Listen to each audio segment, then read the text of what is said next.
Hi there, it's Elise again with another super simple Philadelphia cream cheese recipe. This week I'm making a side dish called Cauliflower Creme Brulee. Now I fell in love with cauliflower at a young age. My grandma always used to make it with this delicious cheese sauce and I've been a huge fan ever since. This week I'm putting a fun spin on it. It's something you've probably never seen before. We're making a delicious cauliflower puree and then putting a creme brulee crust on top. So you're going to get sort of a savory sweet combination that will wow any dinner guests. The presentation is really elegant and it's so easy to prepare. You can keep them in the fridge for days at a time and then just whip them out, put the crust on, hit the broiler, and you're ready to go. So we'll take a look at our ingredients and get started. So right here I have half a head of cauliflower. This cauliflower was like humongous, so I only need half, but if you are working with something smaller, you might want to use 3/4 to a whole head. We also want 1 small onion, just a regular cooking onion, small size there, or you can use half of a large, depending on what you've got around. I need a little pat of butter, 2 different kinds of brown sugar. Here I have 1 tablespoon of regular maple brown sugar, and then I have 3 tablespoons of raw brown sugar here that we're going to use to do our fun topping. I have a tablespoon of Parmesan cheese, and then of course our secret ingredient, Philadelphia cream cheese. Today, to keep things low-cal, I am using the low-fat, fat-free version. It's 95% fat-free, and it's the lowest cal Philly that you can get. So it's really going to keep our vegetables on the vegetable side. We don't want to be adding too much to our side dishes when I do things like eat cupcakes for breakfast. So I'm going to start by preheating my oven. We want to get the broiler going right now because it's only going to take us about 10 minutes to whip up the rest of our ingredients, and we won't have time to wait around later. So I'm just going to turn that on. Most broilers will set to about 500 degrees. Then our next step is to cut up our cauliflower for steaming. Now, so I'm going to start out just by removing the core here. Since we will be pureeing this, we don't need to get rid of too much of the inside. So I've cut out the middle there, and then I'm going to cut the florets up, but you can keep a fair amount of the stalk because it's all just sort of getting pureed up into one go, and we don't really care that much about the appearance. So you're going to chop these nice and finely. You can go wild with your knife. Again, when you're pureeing stuff, it's great because you don't really have to worry about uniform size or whatnot. Small enough that we can get these steamed up really quickly so we don't have to wait around too long. I'm going to throw a tablespoon of water down into a casserole dish here. There we go. Add a little sprinkle of salt to that guy.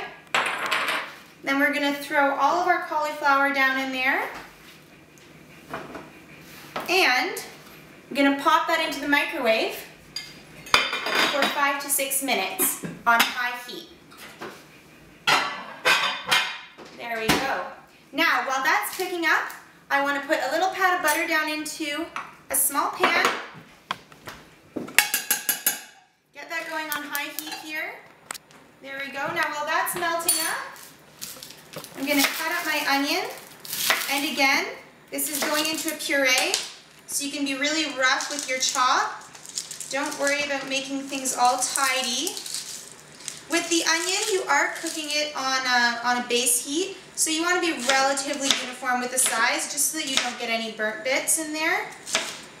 A little caramelization will add a lot to this recipe, but too much burnt flavor is really going to throw it off and overpower your delicious cream cheese and Parmesan. So, once I've got my butter all melted in my skillet, I'm going to throw down that onion.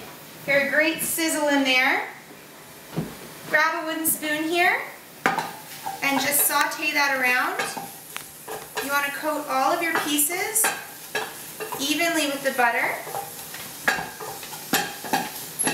There you go. Once you've got the onion cooking, you can reduce your heat to about medium-low so it doesn't brown up too fast and burn on the bottom. And then we're going to add our first sugar, sweeten these onions up. This is our regular brown sugar. Toss that down in there.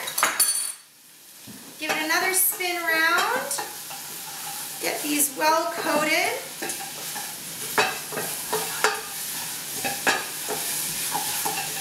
There we go. This smells absolutely delicious. So once your onions are getting a bit of a translucent finish, we can prep our topping. Just going to stir a couple of simple ingredients together. So I have my 3 tablespoons of raw brown sugar here. I have 1 tablespoon of Parmesan cheese. Going to chuck those in together. Give them a little stir around. You want them really well combined so that you're getting an even flavor on each of your 4 dishes. So I'm back with my cooked ingredients. We have here our steamed cauliflower and our sauteed onions, and now we're going to whip everything together in a delicious creamy puree with our Philadelphia cream cheese.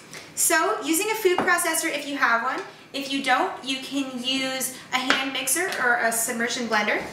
We are going to put all of our ingredients down in there. So that's our 1 head of chopped up steamed cauliflower into the bottom.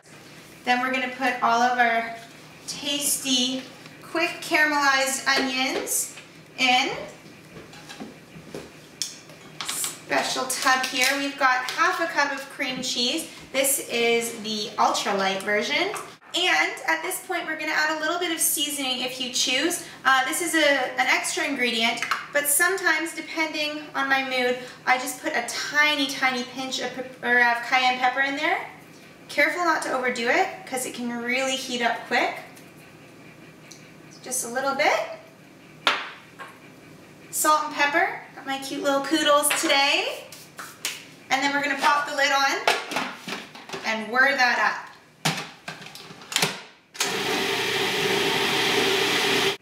So this has been blending up for a couple of minutes. You want it really well pureed. So just let it keep going until there are absolutely no chunky bits left.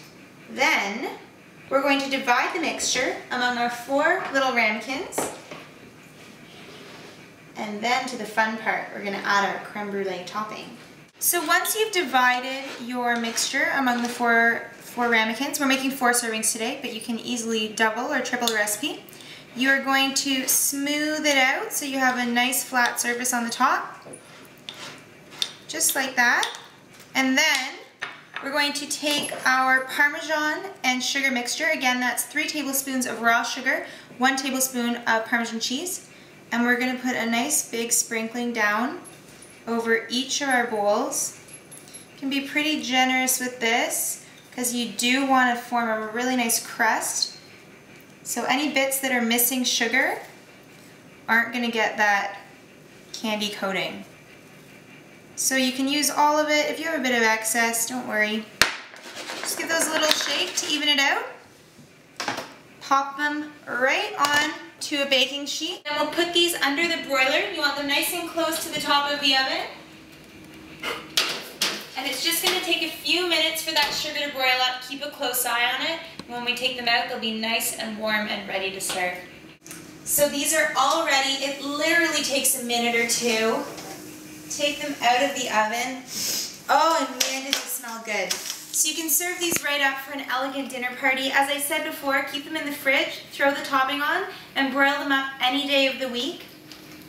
Take a quick look there. One beautiful cauliflower creme brulee. You wouldn't even know that there were veggies in there. A nice light side dish like this will pair really well with a rich meat like pot roast or prime rib. It'll warm you right up. Thanks so much for watching. Give these a try in your own kitchen, and stay tuned next week for my entree submission.